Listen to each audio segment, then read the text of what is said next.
மச்சான் ஃபைனலா இந்த டீ செய்யறதுக்குமே மிஷின் வந்துருச்சுடா.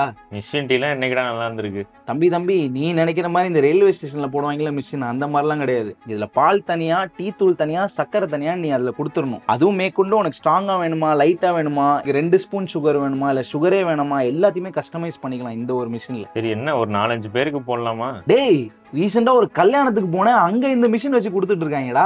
ஒரு ஆள் 2 ஆள்லாம் கிடையாது, 200-500 பேர் எல்லாத்துக்குமே இந்த மிஷின்ல செய்யறான். நம்ம கடையில சாப்பிடுற டீ இல்ல வீட்டுல சாப்பிடுற டீ அந்த மாதிரி ஒரு டேஸ்ட் உனக்கு இந்த மிஷின்லயே கிடைக்குது. முக்கியமா இந்த ஆபீஸ், சின்ன கடைங்க, ஜவுளி கடைங்க, ஏன் இந்த மாதிரி நான் சொன்ன மாதிரி கேட்டரிங் சர்வீஸ், இந்த மாதிரி இடத்துல இந்த மாதிரி ஒரு மிஷின் இருந்துச்சுன்னு வச்சுக்கோ, பல காசு மிச்சமாவும் லேபர்ல. இதெல்லாம் யாரா பண்றாங்க? நம்ம கொஞ்சம் மாசம் முன்னாடி இந்த ஹாட் கப்ஸ்னு ஒரு பிராண்ட் போட்டிருப்போம், திருச்சிக்குள்ள கொஞ்சம் ஃபிளாஸ்க்ல டீ பண்ணி ஒவ்வொரு கடைக்கும் கொடுக்குறாங்கன்னு. அவங்க இப்போ வந்து சர்வீஸ் ப்ரொவைடர்ல இருந்து சொல்யூஷன் ப்ரொவைடருக்கு போயிட்டாங்க. காஃபிக்கும் இங்க மிஷின் இருக்கு, ரெண்டுமே டேஸ்ட் பண்ணி பார்த்தேன், வாஸ் ரியலி குட். உன்னால அந்த மிஷின் அஃபோர்ட் பண்ண முடியலன்னா மந்த்லி ரெண்டல் பேசிஸ்லயும் கொடுத்துட்டு இருக்காங்க. அவங்க கான்டாக்ட் நம்பர் கொடுத்துருக்கேன், செக் பண்ணிக்கோ.